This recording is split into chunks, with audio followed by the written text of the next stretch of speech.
In the previous two videos, we were discussing about sustainable development, that is the environment and related aspect. We have already studied that due to the process of industrialization and massive poverty in India, environment in India is continuously degrading. And we have already discussed about the opportunity cost of development and the different types of pollution, etc. Today we will discuss about sustainable development. What is in this very topic? We will discuss about the meaning, the definition of sustainable development, the commission that introduced the concept of sustainable development first time. We will also discuss about the pollution boards and their functioning. Let's start the topic. The very first है central pollution control board, बच्चे ये जो picture में आपको नज़र आ रहा है ये उसका लोगो है और जो पीछे पिक्चर है ये उसका फ्लैग है.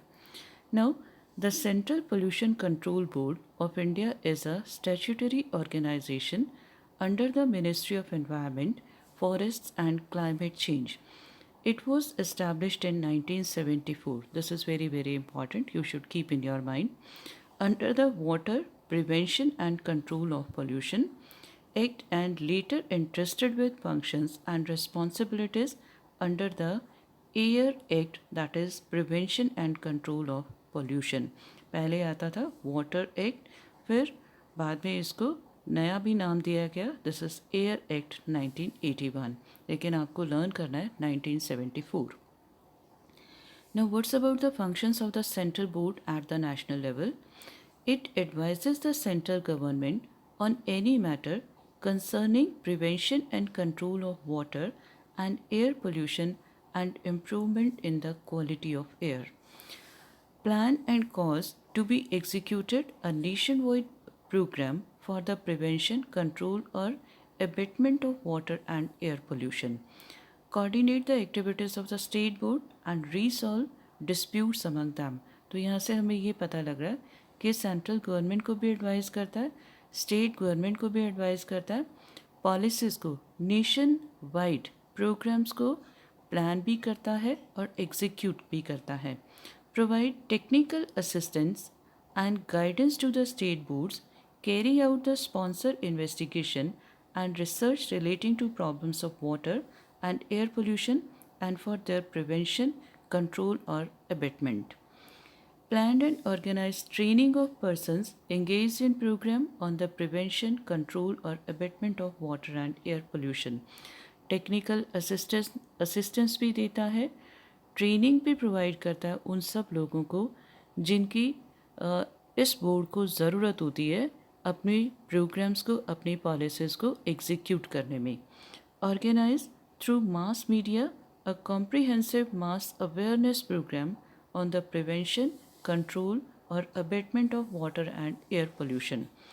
Then collect, compile and publish technical and statistical data relating to water and air pollution and the measures devised for their effective prevention, control और abatement.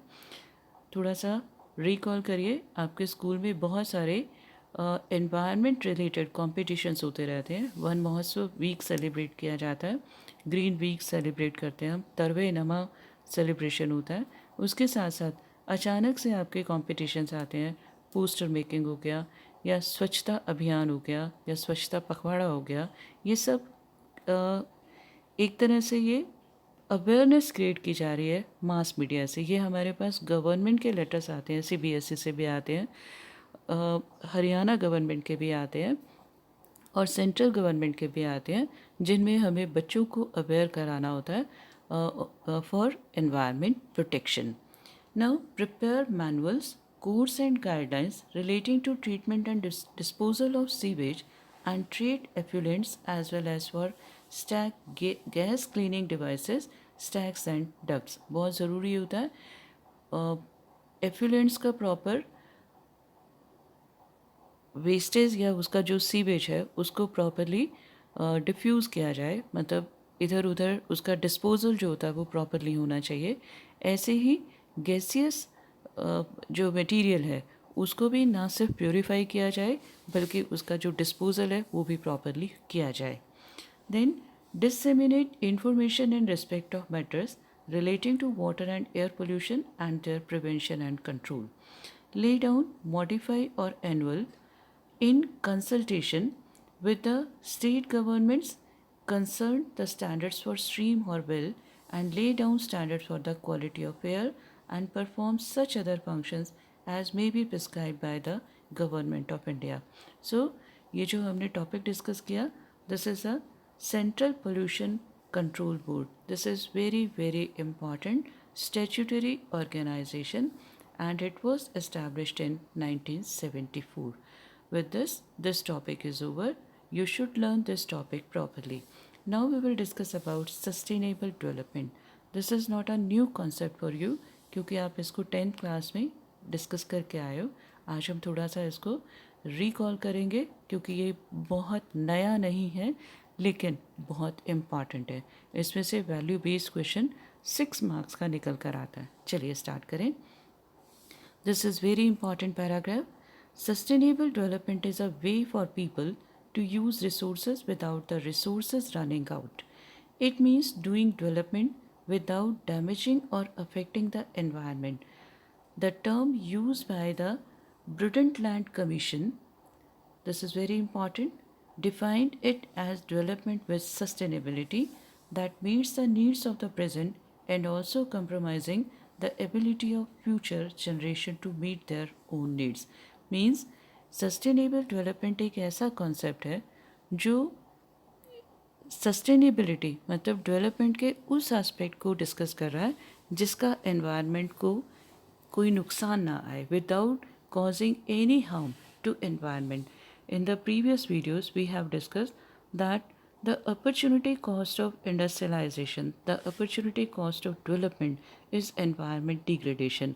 लेकिन अब हम बात करेंगे we need the development, we need the economic growth, we need the industrialization, but it is very very important to protect the environment. It is very important to fulfill the needs of the present generation, but it is also very important to conserve environment for the future generation.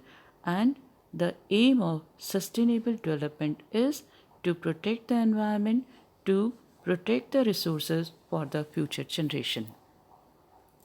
Next, the Brundtland Commission, again this is very important.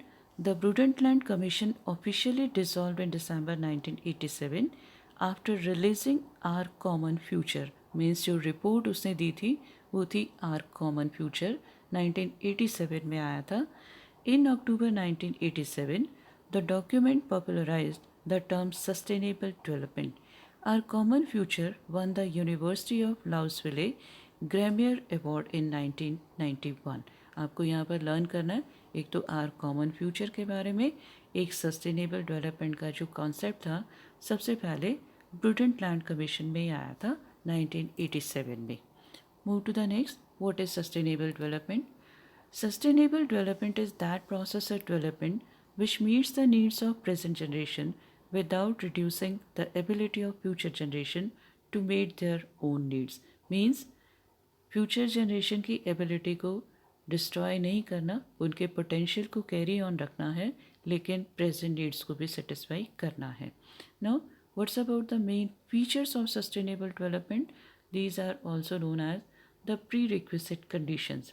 Sustainable rise, sustained rise in real per capita income and economic welfare. ऐसा नहीं है कि real per capita income ना बढ़े. जब तक real per capita income नहीं बढ़ेगी तो इकोनॉमिक ग्रोथ नहीं होगा. So there must be increase in real per capita income as well as economic welfare. Rational use of natural resources. Natural resources should be used properly, wisely, rationally. ये भी इसका एक main M है. Then no reduction in the ability of the future generation to meet their own needs. Means it is very important to satisfy the present requirements, but it is also very important to protect the potentialities of the future generation. Then control over population, it is again very important. If we want to save or protect our environment, we want to conserve environment, then it is very important to regulate, to control over the pollution. Now, to achieve sustainable development, the following needs to be done. These are the prerequisite conditions, or you can say these are the uh, conditions for sustainable development. Now, first is human population should be controlled, means the growth rate of population should be controlled. As we have already studied, dense population या explosive population in India is responsible for environment degradation. इतनी बड़ी population क्योंकि resources को ज़्यादा से ज़्यादा exploit करती जा रही है, इस वजह से, और जो वेस्ट जनरेशन है वो एब्जॉर्प्शन कैपेसिटी से कहीं ज़्यादा है, रीजनरेशन से ज़्यादा है, कैरिंग कैपेसिटी से ज़्यादा है. ये एक बहुत बड़ा रीज़न है इंडिया की explosive population. So the first important condition is that there should be reduction in population growth rate, means there should be limited human population. Then technological progress should be input efficient and not input consuming.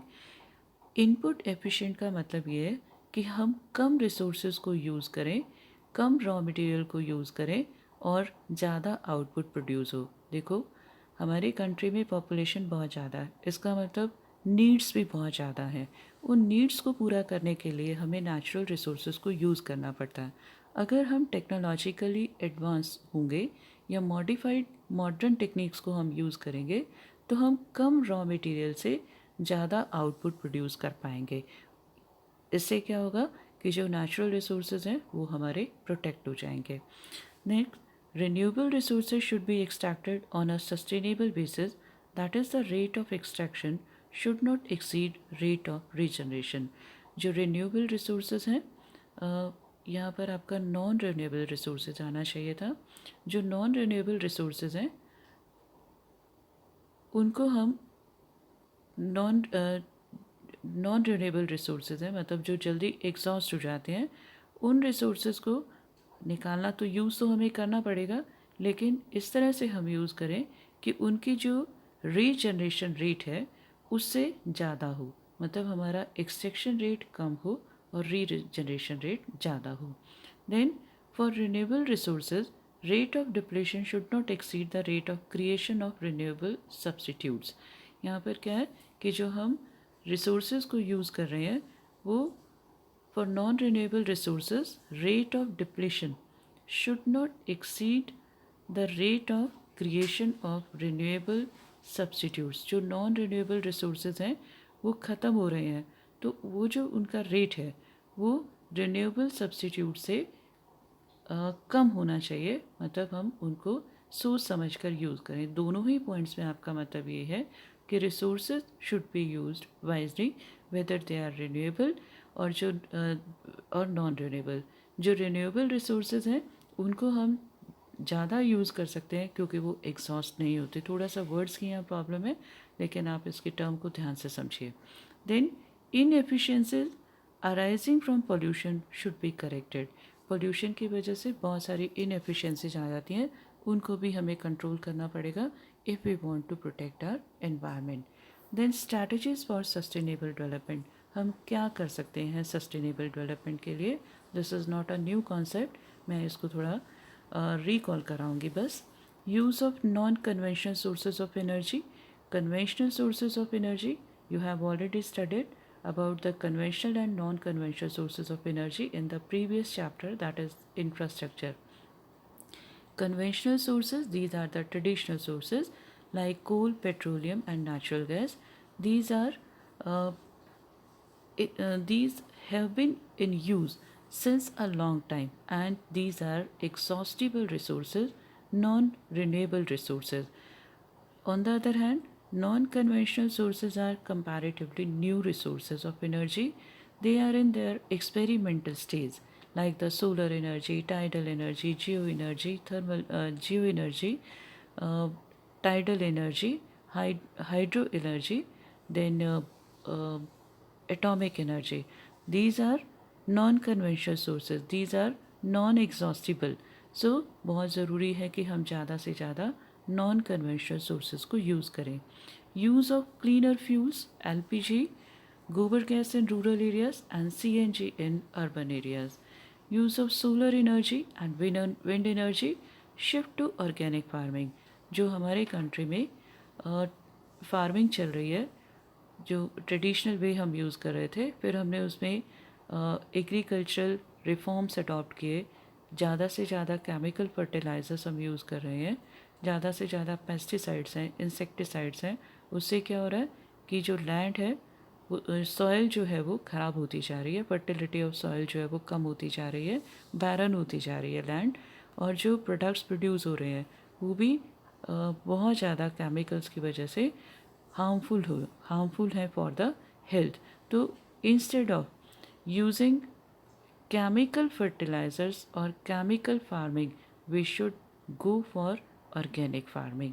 Organic farming, ये भी आपने अपने पढ़ा था कि organic farming में हम natural और फर्टिलाइज़र्स मीन्स मेन्योर को यूज़ करते हैं इंस्टेड ऑफ केमिकल फर्टिलाइज़र.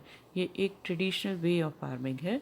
तो वैसे ऑर्गेनिक फार्मिंग आपके चैप्टर में से डिलीट हो गया है, लेकिन मैंने इसको आपको कटवाया, आपके सिलेबस में से डिलीट हुआ है, लेकिन मैंने आपको ये कराया था क्योंकि मुझे पता था आगे इसकी ज़रूरत पड़ेगी. सो आप इसको वहाँ से बहुत अच्छे से रिवाइज करोगे. देन रिसाइकिल द वेस्ट, जो 3R पॉलिसी है, this is reduce, reuse and recycle. ये तीनों को आपने अच्छे से इसमें हमें यूज़ करना चाहिए for the strategy of sustainable development. Then public means of transportation, instead of using private vehicles we should go for public means of transport.